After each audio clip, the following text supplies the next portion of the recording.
Okay, good evening and welcome to our Literary Cafe. My name is Helen Liu and I'm the Programming and Partnerships Manager at Cary Library. Before we begin, I want to take a moment to thank the Cary Library Foundation, whose support enables us to bring programs like tonight's event to you.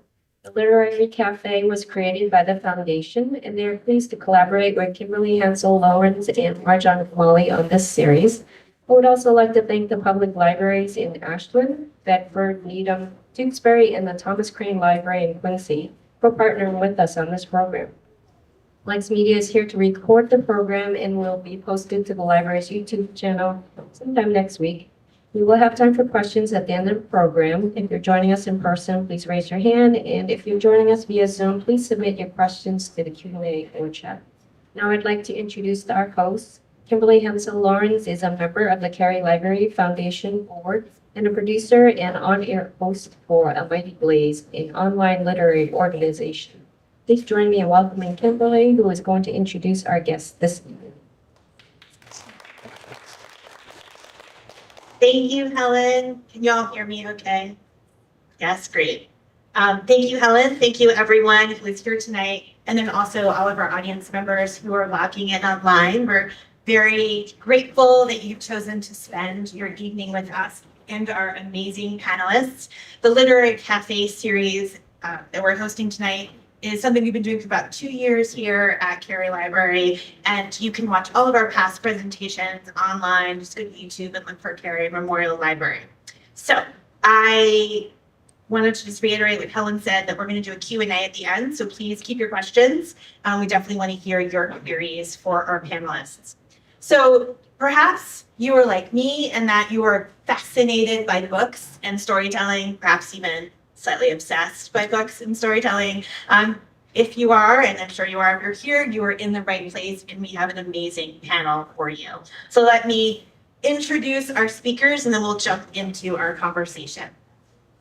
So, just in alphabetical order. Actually, you sat in alphabetical order, which makes it even easier. So Autumn Allen is an educator and author of the historical YA novel All You Have to Do, which was a People magazine must-read for the fall of 2023 and a Kirkus Reviews Best Young Adult Book of 2023. She has 2 picture books coming out, Step on Board, Sculpting a Memorial to Harriet Tubman, and Answered Prayers. We're going to ask a little bit about that later so we can find out more about it and put that on our to-read lists. Autumn is a senior editor at Barefoot Books and a lecturer in children's literature at the Harvard Graduate School of Education. T.M. Blanchet is the author of the YA fantasy series The Neath trilogy, which includes HERRICK'S END, HERRICK'S LIE, and HERRICK'S KEY. The last book just came out last month, this week. A few weeks ago. Trisha is a former reporter, magazine editor, and award-winning humor columnist. She's also a podcast director and founder of the nonprofit organization Operation Delta Dog, Service Dogs for Veterans. Desmond Hall is the author of the YA novels Your Corner Dark and the forthcoming Better Must Come, which comes out next month. Your Corner Dark was a finalist for the New England Book Award, among many other accolades. Desmond has worked as a high school biology and English teacher, counseled teenage ex-cons after their release, and served as Spike Lee's creative director at Spike DVB. Desmond's also served on the board of the Partnership for Drug-Free Kids and the Advertising Council, and judged the One Show, the American Advertising Awards, and the NYC Downtown Short Film Festival. And of course, you hear all that, and it's not a surprise, he was also named one of Variety Magazine's top 50 creatives to watch. So, we have an impressive group who have written really wonderful books. Yes. And they've written really wonderful books that I hope, if you haven't yet read, you will be inspired to do so after tonight. So our theme tonight is writing YA novels. And probably the first thing we should talk about is what makes something a YA novel. And I did a little research, did a little Googling, as one does. And the definition I came across, and I'd love to hear if you all agree, is that a YA book or YA literature is a category of books that includes a variety of genres, as we see tonight: historical, fantasy, contemporary fiction. And it's written with a protagonist who is a teen. That's really it in terms of criteria. Would you agree that that's an accurate example? that accurate definition of YA? Yeah, I agree with that. I think, you look at, I think it varies when it's a reminiscence and someone's looking back on the teen years from an adult point of view. But otherwise, I think what you said is spot on. Anything the two of you would add to that definition? I would just add that it's usually older teens, because middle grade sort of encompasses that younger teen generally. So you're talking like the upper teens into early 20s. I think I would prefer to sort of nudge the definition more towards the intended reader versus the protagonist. When I was shopping my book, because my protagonist, one is in high school and one is in college. And so some of the agents were saying, well, if he's in college, he's not really, YA is for up to 18, so this is a little too old. And I was like, no, teens want to know what's coming. They're curious about college, they're curious about life after high school. So to me, if it's aimed at a teen reader. Excellent. Okay. So that leads to a question I had on my mind as I was reading all of your books, which is what brought you to write YA? Was this something that you specifically set out to do? Or did you write a story and then someone said to you, oh no, this is a YA book? How did you come to write this particular category of books? And also, you talk a little bit about the genre that you're all writing in, why you made those decisions as well. Autumn, would you like to start? Sure. So I was in school for writing for children. So everything I was writing was for him. I think I did have that sort of dilemma in terms of what Desmond was saying about whether it's retrospective, an adult looking back, or if it's a teen sort of going through the process, and narrating what's happening. Because what I wanted to explore was sort of my generation as teens. And so the 1995 story is my generation. And it was very tempting to just say, well, we're all adults now. Let's look back and see what we've learned. And, but then the closer I got to the character, the more I wanted to make it, so I went from third person past to first person past and then to first person present, because it just it was partly getting more confident in understanding who the character was, but it was also getting sort of more in their shoes and sort of experiencing them now. I think something that teens sort of feel is the urgency of everything that's happening right now, And so I wanted to sort of get that feeling, because some of the issues and the themes in the book are the parents saying, slow down, you have your whole life ahead of you, it doesn't all have to happen right now. And so that sort of difference in perspective on time. So that's all I can say. Thank you. Trisha, what about you? I had previously written adult. I did not set out to write YA, but this particular story just called for it. I had an image in my mind of this young man sitting in a support group setting, and he was really worried about something that had nothing to do with the support group, and a friend of his was missing. And then the story just sort of evolved, and it became sort of a coming of age story. So he had to be a younger person to experience all these things for the first time. He couldn't be 40. So it just ended up that way. And the books are partially inspired by video games. Do you have any video gamers out here? I see one maybe. I'm a gamer. I love adventure games with lots of puzzles to solve. And I feel like I'm probably a little old to be playing them. So I feel like the audience for that is also younger than I am. So it just sort of naturally went in that direction. But I did not set out to do YA. But you did deliberately set out to write fantasy. Yes. Yeah. So this is fantasy. It's YA fantasy, technically YA portal fantasy, because the character goes through a portal into another world.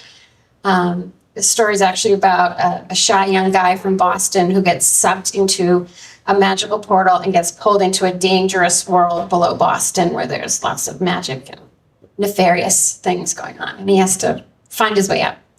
Maybe. And Desmond, what about you? Did you deliberately set out to write YA? Was that a choice all along, or did you happen upon it? Tell us a little bit about that. Yep, I am an accidental YA writer. Initially, Your Corner Dark was from 3 points of view. A conflicted Jamaican drug dealer, based on my uncle, a politician who is trying to do right but is doing wrong, based on another uncle, and a young kid who is a great engineering student who's just gotten a huge scholarship to study in America, based on my cousin. And so I wanted to tell this layered story of the complexities of Jamaican life. And the agents told me the point of view that they liked was that of the teenager. And so soul searching had to happen. And I sat down and because I had stepped away from advertising to write, and I thought, boy, this is not what I set out to do. And then I thought of, it's kind of important to speak to young people. So after a month or so, I started to rewrite, and I rewrote everything from the point of view of the 18-year-old. And it was interesting because when I wrote it, it was kind of this contemporary fiction, adult, teen pastiche. And then it went from a coming of age. But then I realized that I climaxed the story in the middle. So then I spoke to the beloved Michelle Hoover, who teaches the novel incubator at Grub Street. And she told me, well, when you climax a story in the middle, that doesn't mean all is lost. What you can do then is just plot from there. So I was like, okay. So I plotted from there, and it became an institutionalized story where someone either joins an institution, destroys the institution, or commits suicide, figuratively. And so that's what I did to make that story happen. It was in the thriller, it fell into the thriller category, and that's where I've been. Fascinating. It's fascinating that the path to writing YA is different for everyone. I mean, I think that's like really an important message about writing in general, is that everyone gets there in a different way. One of the things I noticed in all of your books is that you all tackle really intense topics. Poverty, violence, crime, loss, grief, murder, domestic violence, racism, protest. It's also balanced with a lot of wonderful things like friendship and love and the power of learning. So you really do have that balance, but you tackle hefty topics. You don't shy away from them. And I'm wondering about the line that you have to balance along writing a YA novel, writing for that YA audience, and taking on the topic of great weight. How do you approach that carefully and mindfully for your audience? Well, I'm not careful. I sort of, as a teenager, everything, it felt like everything under the sun or moon had happened to either me or friends, death, crime, economic issues, displacement. So, and I think kids are really smart. We, as a parent, the two daughters who tell me I'm not smart. Yes. And I think, their brains, though not finished yet, are really malleable. And with this thing called the internet, which wasn't around when I was a kid, they are exposed to so much more understanding. And they are free of fear. Because as a parent, it's like, I want to put bubble wrap on the kids, still. But the kids are like out there exploring, everything is new. And I think putting that on the page is important. And I think for a thriller, it better be thrilling. And, I have an editor who I, also love, Caitlin DeLuey, and she will tell me when I go too far. Okay. And then we fight, and I lose. Josie, what about you? How did you walk that line? Yeah, I actually also have two teenagers at home. And what I noticed is they're very different than I was as a teenager. I think we were a little more sheltered. These kids, they see everything, they know everything. There's can't keep much away from them. My book deals with domestic violence and the concept of revenge, and the characters sort of ask themselves, okay, this person has really abused me terribly in some cases. And here's an opportunity for revenge. That's what this whole secret underground world is about. So the question becomes, if revenge is not only possible, but easy, should you take it? And if you do, what would that do to you? So the characters have to sort of grapple with that. And obviously some of them say, heck yeah, I'm gonna get some revenge. And they see how that turns out. And then at the end, I sort of had to, it's a trilogy. So by the end of the trilogy, I had to really answer that question. You know, you can't just leave it there. You have to say, what does this character, i.e. the author, you know, think about this question? So there was people who had been wronged in really awful ways, and I had to sort of just confront what had happened to them. I tried not to be too explicit because I was very aware this is YA, and I was told by agents and editors that the so-called gatekeepers, the teachers and the librarians and the people that like that, they didn't want to see a whole lot of four-letter words. They don't want to see a whole lot of really explicit things. So I tried to walk that line between being realistic. You know, if someone had done these things to you, you probably use a few four-letter words. So those snuck in once in a while. But for the most part, I was careful to try to keep it not too explicit. So I struggled with this a little bit because part of my purpose in writing the book was to explore how the trajectory of your life can be set by the environments you're in when you're young, and how being a Black child and a Black teen in predominantly white spaces forces you into certain choices, and that depending on your personality, gender, different aspects, socioeconomic status, etc., you might make choices that are good for you, and that pan out well, or that don't pan out so well. And so I really wanted to, I was taking all the time to dig into this and to, explore what can happen. And I wanted adult readers to come away devastated because I'm devastated, because I've seen devastating things in my family, in my life, and I wanted readers to understand this is life or death. Yes, they're at prep school. Yes, they're at the Ivy League, colleges, but this is life or death, in terms of when they become an adult, what's their life going to look like. So I wanted to basically make it a tragedy. I wanted it to end, with the reader being like, oh my goodness, we really need to fix society. Everything's horrible. My agent, was the one who was sort of reined me in and said, we're writing for teens. They have hopefully a whole future ahead of them. We really want them looking at the world in their future, thinking there's no hope.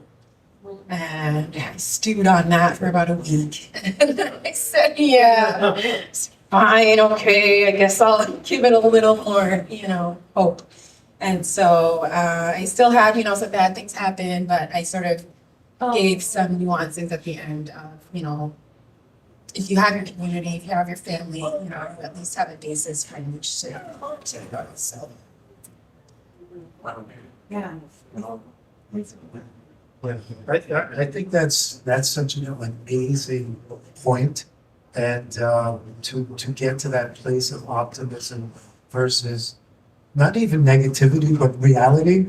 And I struggle like that with my wife when we talk about my kids, whether they get into a certain college or not. And I'm the eternal optimist and she's the realist, but it depends on the person that we're speaking to. So when you made that choice, did you have to change a lot of stuff?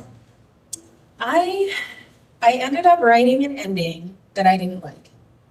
I liked it because it sort of wrapped things up and it felt like an ending, like you get that feeling like, oh, it's done, like it's the end. And so I liked that. But when I talked to my agent, I said, hey, I don't like this ending because it feels too bookish. She's like, what does that mean? I said, I don't know, it just feels like a book. Like, you get to the end of the book and the end and everything's wrapped up. And she's like, oh, you poor thing, you wrote a book. That's not what you're trying to do. I was like, okay, I guess. But I had to accept that, you know, readers need to emerge from the story feeling somewhat whole, you know, and not feeling defeated. So, you know, I did what made sense, and then I had to let it sit and then accept it. All of your books have, when I read them, I took away that all of your books have a great deal of compassion for your characters, a great deal of compassion for the stumbling, difficult phase of life that they're in and the challenges that they're facing. And I really was so, I think that was the hope I took from it, was that there was compassion for these choices they were making, sometimes the wrong choices, sometimes the choice that everyone around them said not to make, but they knew inside of them that was the right choice. And I also saw this great character arc that they definitely all grew so much. You know, Ollie, who is the main character in Trisha's book, doesn't really like himself very much, doesn't really believe in himself. And you wrote a trilogy, so you're bringing out, Ollie goes through a lot, rewrites. And he definitely by the end believes in himself more, has a community. Sorry, spoiler.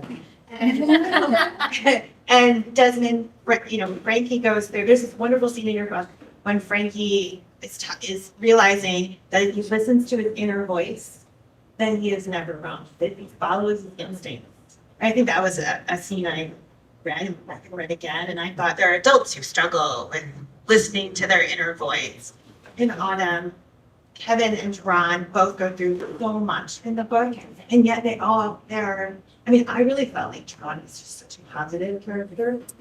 Like, really believed in what he was striving for, understood the risks, took them anyway. Also, he was like an 18-year-old boy who cooked his mom dinner. And I was like, lessons for my own children. So much hope and compassion in your characters and the arc that they each went through.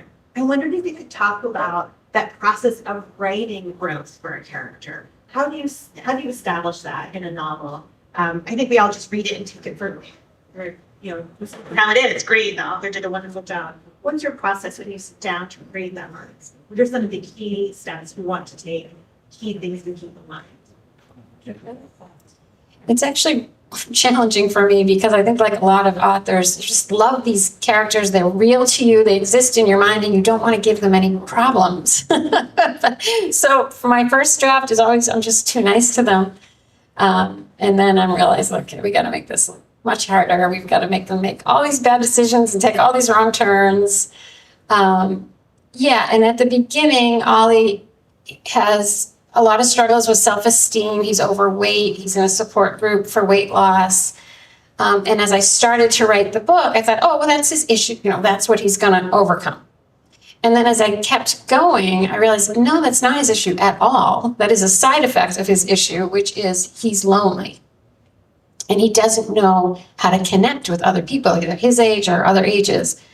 And there's various reasons for that. But so it was funny, in the course of writing, I realized what his issues were as he interacted with other characters, and I saw, you know, what his struggles were and what his past had been. And it makes you see what his future can be. So then you start writing toward that. Yeah, sure. So I did a lot of studying the craft. And one of the important tools that I learned was what does the character want versus what does the character need? And so that question of what the character needs, they may or may not be aware of, that for me was the growth arc, you know? And so what is this belief, you know, in the beginning that's holding them back, or that's, you know, making them clash with themselves, with their environment, with others, and what do they need character-wise in order to overcome that? And so, you know, whether it's people who come in the path or, you know, situations that they have to overcome. So that was really my sort of way of figuring out how to go. Yeah, so I'm a religious plotter, and I find people that can write by the seat of their pants, or pantsers, I don't understand. And because for me, I sort of have to start with a sort of a bank of perspective, and I fill up pages and pages of the character's perspective. And unlike my bank account, I can withdraw from this banking perspective, as much as I'd like. And I use that to create obstacles. And I'm really mean to my characters. I try to put them through the ringer as much as possible. And I think, when you look at making choices under pressure, because it really shows you real characterization, because talk is cheap. How many times, as a teen, we would all say things, but, the real proof of the pudding, what? Okay, in the pudding, wherever that proof is, it's in their actions. And it's really those choices they make under pressure. And as you said, they change over the arc of the story. How did you make a teenager's voice come alive? I mean, I thought they all felt very authentically teenagers. I'm very aware from my own teenagers that my references are so dated, and I don't say fire. When something's good, my teenagers go, "Mom, it's fire." Yeah. Or something, or bra. I guess. Alone. So how did you? Then it's very 2024. But how did you create voice? How did you cultivate that particular element of the story so well? You're not teenagers. How did you make sure that was authentic? Well, for me, it was, again, this is Jamaican culture. So going back home, and from, childhood, there's a social strata, and many times, you can speak in patois, yeah, chat out the language out there, and, you can, that Jamaicans many times can speak the Queen's English as well as patois. And there are different dialects of patois around the island. And it's also sort of based on someone's socioeconomic standing. So, kids without a lot of money tend to have like a deeper patois. Kids with more money or grown-ups that have a professional job, for the job, develop a different language structure. So I really worked hard, in particular, Frankie's case, right? He's one of these high achieving kids that comes from little means. And his girlfriend, has, they have a lot of money. And she speaks very differently than he does. But they can both joke with each other because they both understand patois. And, it's sort of a way of almost saying tough things, for people in that middle class can say that. So I sort of lean into the cultural background a lot of the kids. One of the hallmarks of fantasy, I think, is the timelessness of it. So I try really hard to make it as completely timeless as possible. So I use very, very few references to modern day, like no brand names. I think once I mentioned a cell phone because I had to, but literally it's sort of supposed to exist forever in this weird fantasy space. And pretty quickly my character goes to another alternative universe anyway, where they have their own way of speaking and objects we don't have and creatures we don't have. And he had to learn all that. So I didn't really worry too much about that, weirdly, but my first reader is my teenage son, so he is quick to rein me in if I said fire or something that wasn't cool. but I usually don't use any kind of slang anyway. And when in doubt, I'm just like, this is a Boston kid. What would a Boston kid say? Because that I know, I was a Boston kid. So. So I lucked out by writing historical fiction because I was a teen in 1995. The 1968 was a little harder because I wasn't around then and I don't really know, what the slang was, but I did get to do some research at the Schomburg Center in New York City. And I listened to some documentaries and different things that sort of gave me a sense of the sort of cadence of the speech, the way people talk to each other. And it was really interesting watching because the 1968 story happens on Columbia campus and during an occupation. And there's some, just a few audio clips of that time because it was such a big deal. It was all over the news and, you know, it was a big deal. And so there are lots of pictures and also I got to hear a few audio clips. And so that was amazing because I just kind of wrote it through and then I just heard a few things on the audio, like, you dig? And I was like, oh, that's that's what they used to say. And so I got to, you know, weave in a few references, pop cultural things. But generally for 95, it was Thank you. And you have a great section in the back of your book where you detail all of the research that you did for the book, and definitely worth checking that out. So I always tell friends that when they see a book on a shelf in a library or a bookstore, it is a miracle because getting published is not easy. Can you tell us a little bit about your journeys to publication? How is it that you became an author? What was your path? I know, because you all have really fascinating backgrounds. And that's actually a second question I'm going to ask you all is how did your background doing so many other things, editor, humor columnist, reporter, advertising, how did all of those different teacher, many things, how did those different roles influence that path to publication as well? So for me, I'm going to start back in high school. And I read Upton Sinclair's The Jungle, and I was floored. You know, that changed a whole lot of the issues with the meatpacking industry in Chicago in the middle of the last century. And I was like, wow, a writer can do that?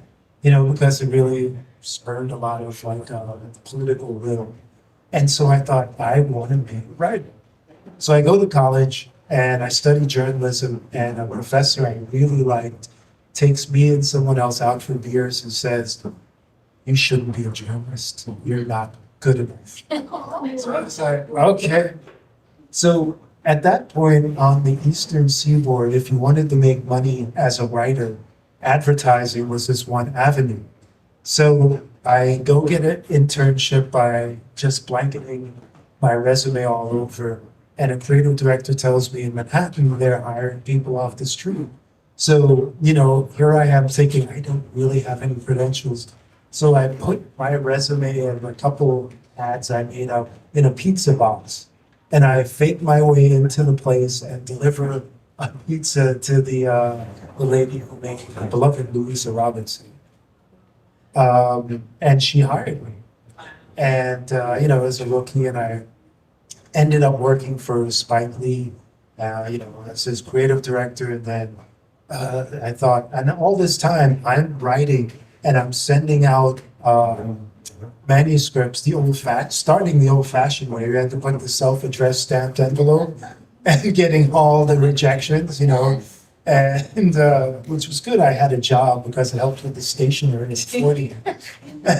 And so then I made a movie back when you could do an independent movie for pennies. And HBO bought it, which was cool, but it wasn't enough to have a career.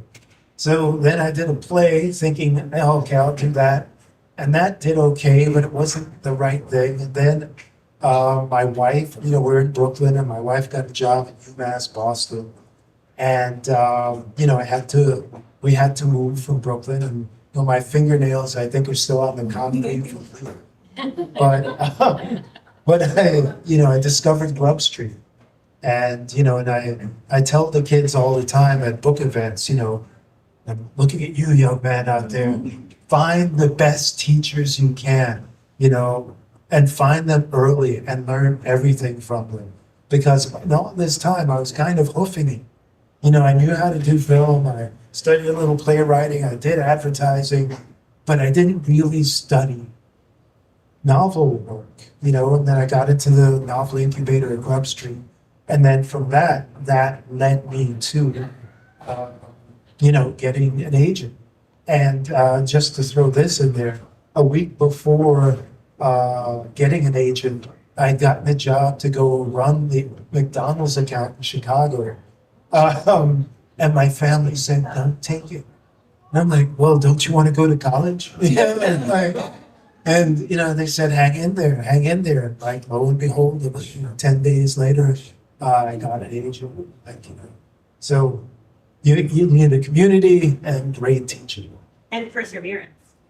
Yeah, dumb perseverance, like. Autumn, what about you? Oh, let's see. It's all a blur. I did my MFA, and after my MFA, I just took every class and went to every conference and every seminar, webinar, everything I could get my hands on, and every craft book, trying to find out, because I thought there was a formula. I thought there was like a right way to write a novel that I could discover, and then I'd be like, oh, okay, now I got it. Now let me, revise this. It'll be perfect, and then I'll send it out. Turns out, you have to create your own process. So I studied all of these things, and then I sort of synthesized them into my process, and I did multiple revisions. And I really think that it was the combination of connections from the MFA program, just meeting people in the industry, even, librarians, but also people who went into publishing and agents and editors. And so that by the time I was ready, when my work was ready, I knew who to send it to. Because when I first graduated, I had, some manuscripts. I was like, I'll send these out. And I would send them out and get rejected. And be like, what? What's wrong? But this one was one that I didn't feel was ready until many revisions, because it was something I was obsessed with, and I was obsessed with understanding something. And so I kept writing and writing, getting deeper and deeper so I could figure it out. And then when I felt like I figured it out, then I shared it with other readers, and they gave me feedback. And some of the things they wanted me to change, I was like, I want to change that. But it ended up I had to compromise. Like, I wrote my version, and now if I want to publish it, I have to, adjust it for the reader. And so I just queried and got. So again, persistence. Yeah. Perseverance. Something to be. So what about you? I'm laughing because unlike Autumn, I did all the wrong things. I didn't do any of that. I should have. Basically, when I was a kid, I read Harriet the Spy. Who loves Harriet the Spy? Right? Over and over and over and over. And it just sort of got me thinking, like, how did this person do this? How did this person make me want to read this over and over again? And I just kept reading everything on the shelf that I could find from then. And I just said, this is what I'm going to do. Thinking, oh, it'll be easy. I'll just do that. Right? Went to school, went to graduate school, had children, had full-time jobs. I started a nonprofit. Cut to 25 years later, I've been writing the whole time, but not doing the research, not figuring out how to do a 3-act structure. Like just doing whatever the heck I want to do. And then sending it out to agents and being shocked when I'm rejected. So basically 25 years of rejections. I could paper, some people say I could paper a bathroom I could paper mansions with my rejections, and just kept going because I enjoyed it so much. Similarly to Desmond, I found Grub Street, which is a writing organization in Boston. It's probably 7, 8, 9 years ago now. Started taking the classes, started doing the real work. But I think for me, the magic happened with my workshop group, of which Kimberly is a member, an excellent member, by the way. And they give you feedback, and it's constructive feedback. It's always given in a generous spirit. I've heard there are critique groups where, you can get eviscerated and it's awful and you leave in tears. This is not like that. But they say, honestly, this is what's not working, and here's why. And then maybe here's some suggestions maybe for whatever. So when I truly listened to feedback, finally, after so many years, that's when it all unlocked for me. And it was similar to what you said. You're not just writing for yourself. If you want other people to read it, a 3-act structure is probably a great idea, things like that. And an ending people will enjoy. You have to take that into account. And so then it all just started to fall into place for me. I found a wonderful agent who then quickly retired. Had to find another agent. So, it never ends. There's always, and the querying process of getting an agent. And then once you get an agent, the agent has to get you a publisher, which is a whole other stuff that can take years. So it really is, it's not like you do these things and you get there and it's done. It's constant because then you have to write the next thing and maybe no one will like that. So it's just, unless you're Stephen King, I think it's a constant rejections and struggles, but it's really enjoyable to me, like the process of it. So that's why I keep doing it. I love so much of what you just said, but I have to ask one question. Have you gotten this question where they ask you, are you writing, do you write for yourself? Well, who asked me that? Like, like on a podcast or, at a book reading or anything like that. Because I hate that question. Yeah, And I love what you said because if you're writing for yourself, you just sit at home and right. But Right. if you're writing for a group, you're writing for others. So it's like, it's a non-question. It's like a conversation. Yeah. Instead of talking to yourself, you're now having a conversation with a reader. It's a perfect segue into my next question, but I'm going to hold it because Autumn has something to say. Sorry, hopefully while we're in the segue, just on the topic of workshop groups, things really accelerated for me when I got into, we started as a critique group, but we really were an accountability group. And it was, by critiquing full drafts of our manuscripts, we had deadlines. And so we had to finish, and that, for some of us, that was the only way we would finish, is someone was waiting. Excellent. Community, perseverance. Those are big themes here. And keep going despite the rejection. Also very. So you're talking about writing for an audience, this conversation. So I'm so curious, as you go out in the world, or as you've gone out in the world talking about your wonderful books, which are right here, what's been your favorite conversation with a reader? Like one that just makes you think, oh yeah, this is why I did it. This is why I went through all those rejections and agents and editors and waiting for all these years. Like that's the one. I think it's shocking sometimes when you get something back from a reader that tells you everything you intended to do. There's so many times, I'll hear something and I'll be, that's good, I'll take it, but wasn't really what I intended. Good, I'm glad you felt something from it, that's awesome.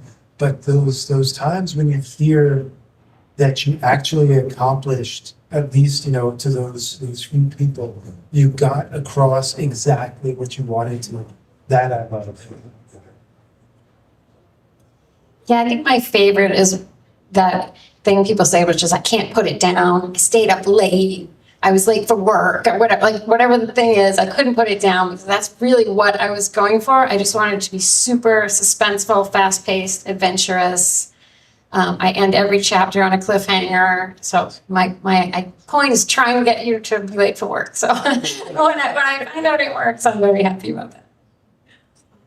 So I guess we all have a mean streak because my point is to make you cry. I love it when people cry, say they cried or cry when they're talking to me about the book.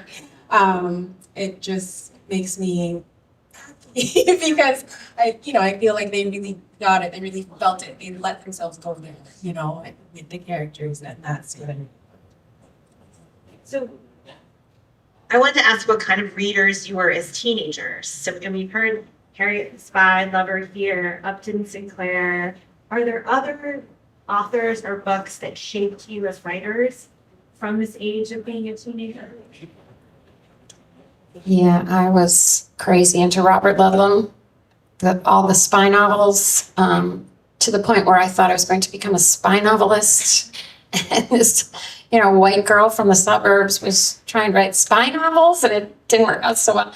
But that was something I did. I would fall in love with an author and say, oh, that's what I'm going to be. I'm going to be that author. And I would try to imitate that style or that whatever it was. And it took me a very long time to realize you can enjoy all that, but you have to be your own author. You have to write your own voice. But that took me a long time out of teenage years to figure that out. Well, I do remember reading A Yellow Raft in Blue Water by, I'm not going to remember his name right now. And it was a story, I don't really remember what happens in the story, but I remember it was an intergenerational story. And so you got insight into the whole family by seeing different generations and what they had experienced. And when I read that book, I thought, I'm going to do that one day. I'm going to write a story about me and my mom and my grandmother. And it was just this thing that I wanted to do. And so this partly fulfilled that sort of desire to weave generations of our family together and sort of understand how they interacted.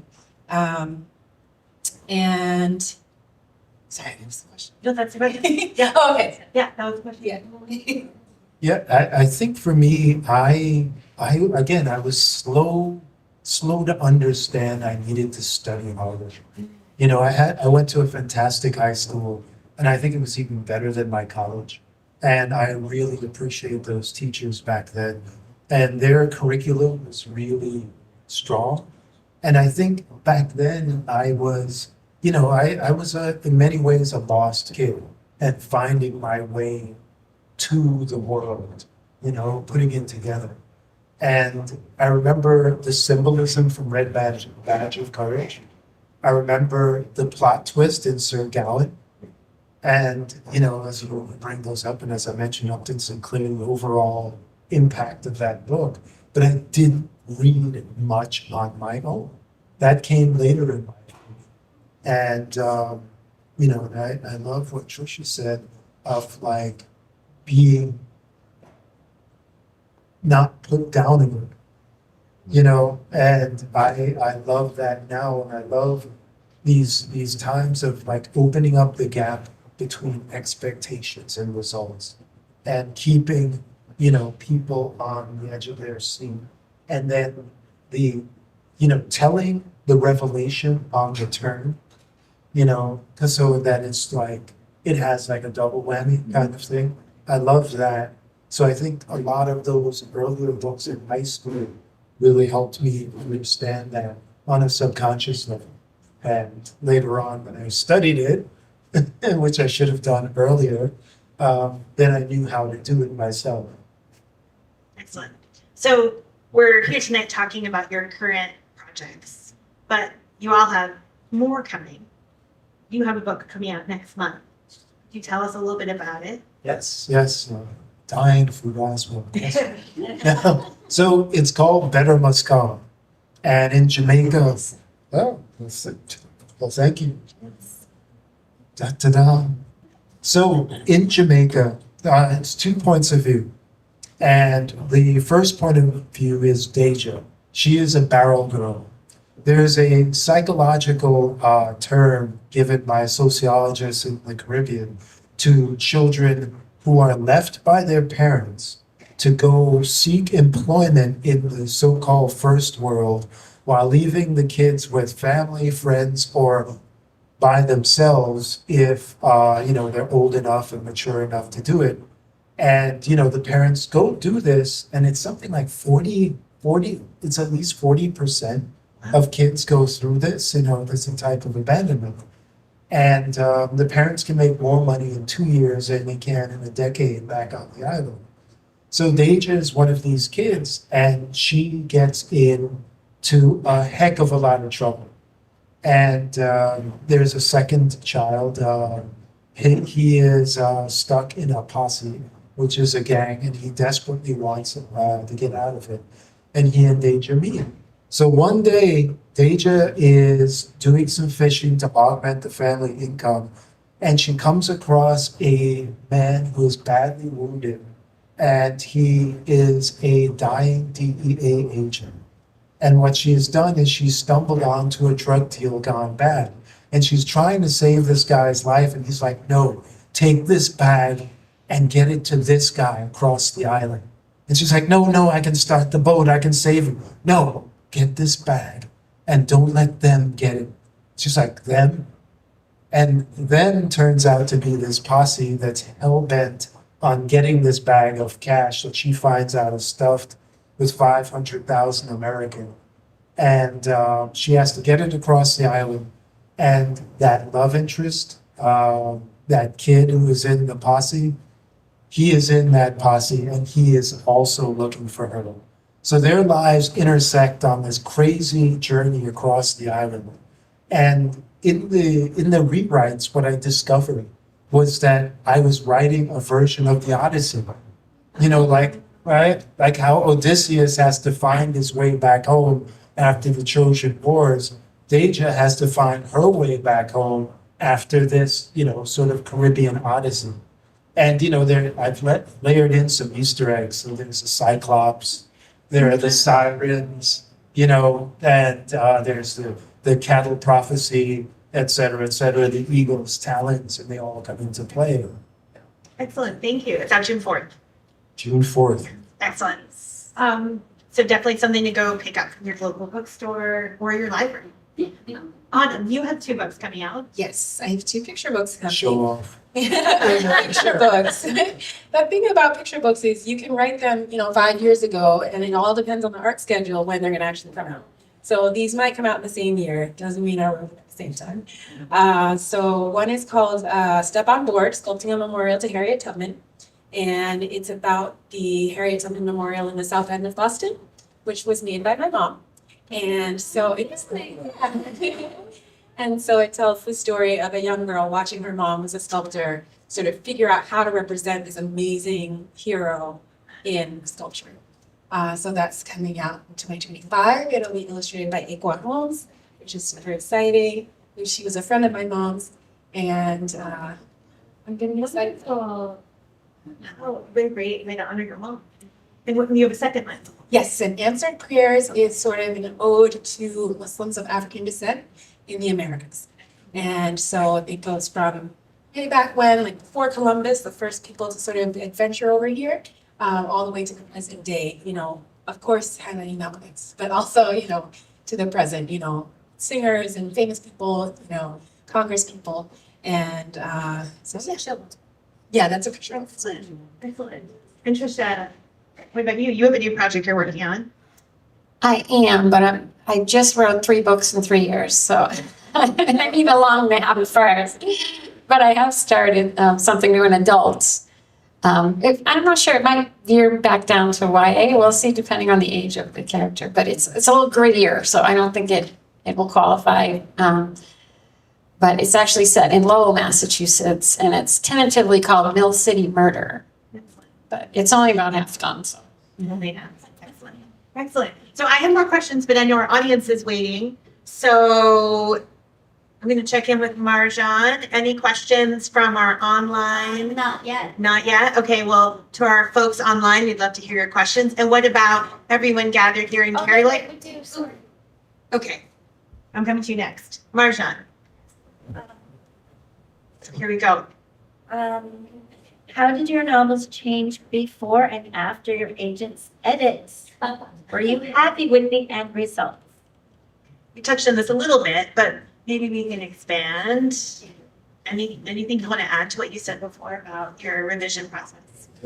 Well, to go back to what you were saying about knowing how far you can go, there was a love scene between the love interests, Frankie and Nicole, and it was an entire chapter about, the awkwardness and, them being afraid, but trying not to come across afraid. And then the tenderness. And then, there's a turn in the scene. But my editor said it wasn't serving the story. So we reworked it to be something else, which helps the story in another way. It's interesting, when you get told you shouldn't go in one direction, I find that it's really helpful to not just patch it, but to actually rewrite the entire thing. And that feels like it gets a more satisfying answer.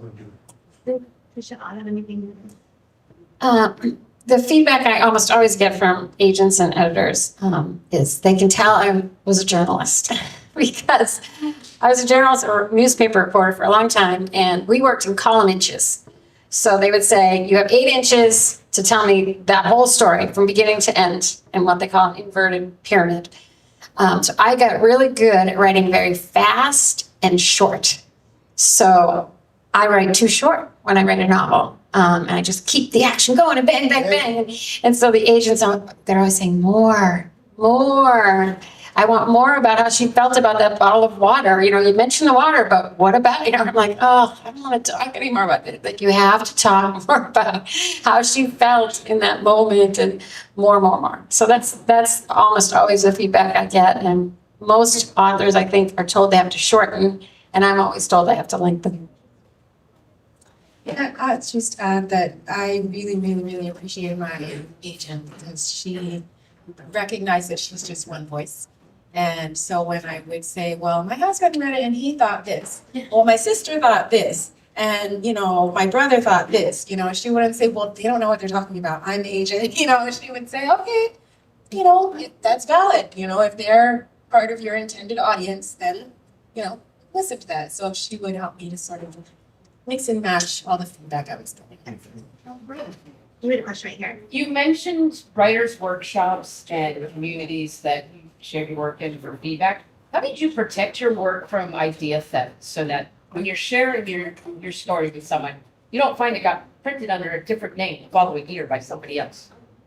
I'm going to repeat that just so our folks online hear. And so the question is, when you're sharing your work in a writer's workshop or in a forum or you're getting feedback, how do you protect that from idea theft? I think you have to trust the people you're working with and filter out who you want to work with, because ideas are not copyrightable. And, you know, titles and all of that stuff, if someone wants to take it, you really don't have much. I'm no lawyer, though I did sleep at a Holiday Inn last night. It's a commercial.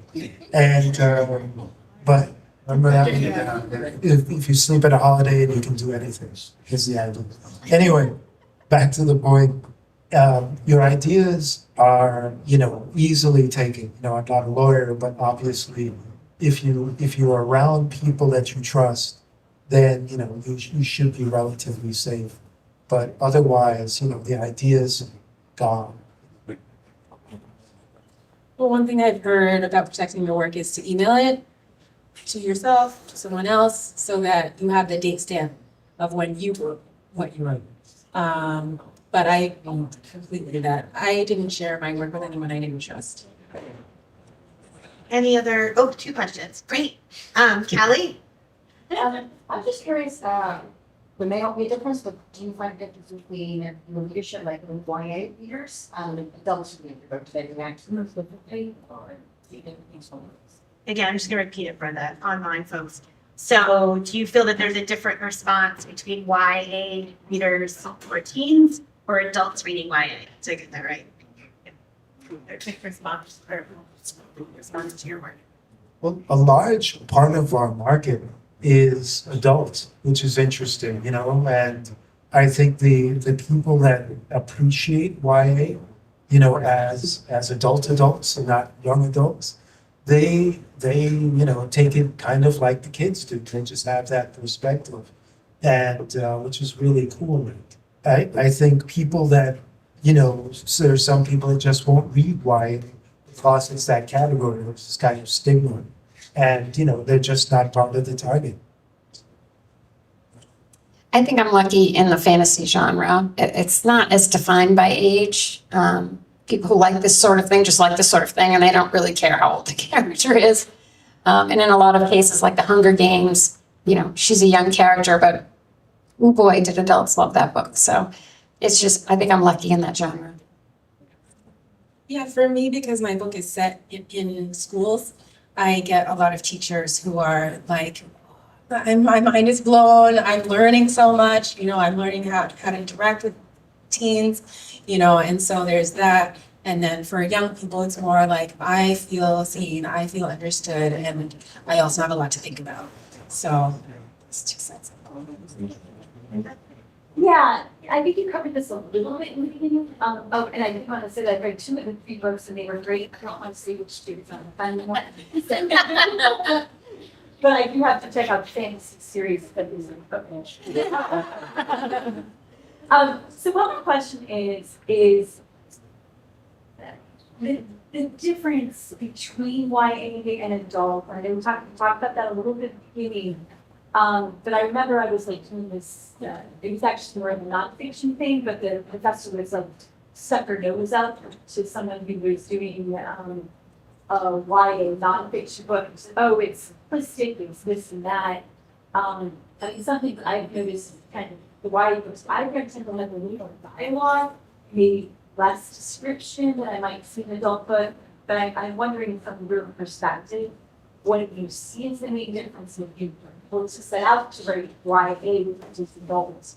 What would, besides the fact that you're writing more for teens and age and or So what are some of the differences between writing YA versus adult? Right? Sorry. Yeah. Like if you were to set out to do that, maybe what might be a piece of advice you might give someone? I think for me, you know, I have like the intellectual part of my brain that turns on at these kinds of questions, in the sense of the developmental stage that teens are in. You know, they're in between sort of family and world. They're sort of on the cusp of a bunch of things. They're experiencing new things, and they're reaching, you know, towards something that they haven't experienced before. And so for me, if the central conflict or dilemma or situation is about something that is really salient to teens or to, you know, to young adults in that sort of developmental stage, then it's going to sort of come out way, you know, like you're going to automatically explore it in that way. Whereas if it's something more of concern to adults, kind of just comes out more boring. You know, just more brainy, maybe, you know, like sort of less immediate, you know, when your character is experiencing different things and at a different stage of life, they sort of express themselves differently. And I think a great question. And because I started Your Corner Dark as an adult book, and then had to change to YA, my editor gave me an intense lesson on writing YA. And one of the biggest things, she said, this is going to be one of the most difficult things for you. And here it is. You're not allowed so much distance. So as an example, at the start, usually what I always did was at the start of a chapter and at the end of a chapter, I'd have distance, right? So the sky was this, you know, the room felt this way. The heat was rising, you know, the blah, blah, blah, blah, blah. You're not specifically allowed to do that, at least, you know, in her world of YA. It was more the character feels the heat. The character reaches for a bottle, but there's no refrigerator and it's hot. And he longs for being at school because there's a refrigerator there. And he looks up at the sky, you know. So you're not allowed to be authorial, you know. And in particular, I'd always do it. It was like some of the times when it was the most fun. Some of my best writing was being authorial at the beginning and ending of the chapter to sort of pontificate, let the world feel those emotions and the word, set the word picture. But in YA, it's through that character's experience. And it was really tough at first, but then after a while, it becomes like a big advantage because as a kid, as a teen, everything is sort of new, you know, so there's an excitement to it. You know, if it's the first time something has happened, or, you know, third or fourth, there's more of a thrill to it than a more jaded adult one. Thank you. Anything you want to add? You know, I was just thinking the same thing. It's like so many things for the first time. So there's this level of excitement and disgust sometimes and astonishment. And I can just think back to my own. We have a friend, Joe Moldover, who writes excellent YA if you're looking for a great book. And he said he's just sort of trapped in that time of life in a literary way. Like he's just fascinated with this time of life because there's no other time like it. Like it's just, the world is opening up in front of you and it could go in any direction. And that makes for some interesting plots and writing. Excellent. So I know we're coming to the end of our time together, so I think we have time for one more question. Monica? We've talked a lot, or you all have talked a lot already about the differences with YA and adult. And I was just wondering, one more thing that we need to touch on is just plot structure. Is plot kind of fundamental to all stories, or is there are there differences for YA? Oh, the hardest question at the end. So is plot fundamental to all stories? Are there differences for plotting YA novels? Like, we could talk about plot for like hours. Yeah. I'll jump because I love plot. I study story structure day and night. Like I nerd out, whether it's the McKee story class or Save the Cat or, some stuff from the beloved dear departed Mike Nichols, the movie director. They have great things on plot. And what I kind of do is I love this thing where you can take these different story structures and remember I'm old. So you remember when you could like lay vellum over a projector and you could layer the pictures? And I guess you young people out there can do that with computers and all that. But I love to layer different plots and different story structure techniques onto each other and pick and choose, So one of the greatest things I discovered, I just want to share this because I thought it was amazing, is I've studied so much story structure, but I thought, okay, I've kind of seen most of it. But then I found this one out that at the midpoint of your story, it's an amazing thing to turn your story if your character becomes aware of their flaw at the midpoint. And I was like, wow, so you see the flaw early on, right? In the first act, even before the inciting incident. You build on it, and you can even have characters tell it to a character, and they like go, wow, oh. But when they become aware of it, it gives the second half of the story, in particular that soft middle, a guy like my soft middle, it's like the soft middle of the story is like difficult and really propulsive. And having them become aware of their flaw really helps the energy though, because now it's an internal call to action, right? Because you're doing so much with story structure where it's external, they're going after external goal. But that recognition of the flaw becomes, I now know something about myself that I need to fix. And, it can pay off the love story, it can play off the A plot, the B plot, whichever. Excellent. Thank you. Trisha, on anything you want to add? I did, but now I'm so fascinated. I'm excited. Interesting. Did I do that? What was the question? Just about plotting, if there's anything different for plotting YA. Right. Well, I've never plotted adult, so it's hard to compare. But I think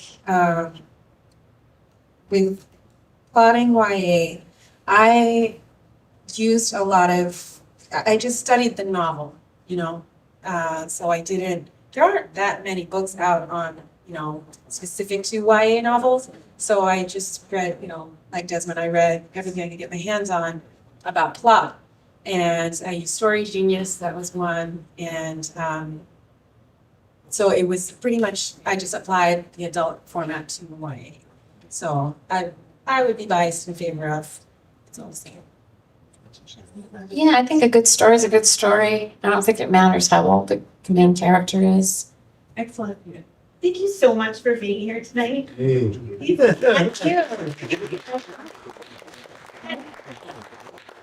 Your books are really, really terrific, and I encourage you to check them out if you haven't already. I had the privilege of spending time in the stories, and they're the kind of books I'll be thinking about long past the last chapter. So I hope you check them out. Thank you, everyone who was online for being here, and all of our audience members in person. Thank you very much to the staff here at Cary Memorial Library, Marielle and Ringo, the wonderful Helen Liu, and all the librarians for their input.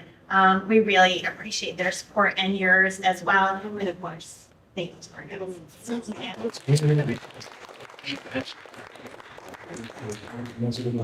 Thank you, Kimberly, and thank you to our authors today, Autumn, Desmond, and Tricia for joining us, and thank you, Marjan, for managing this chat.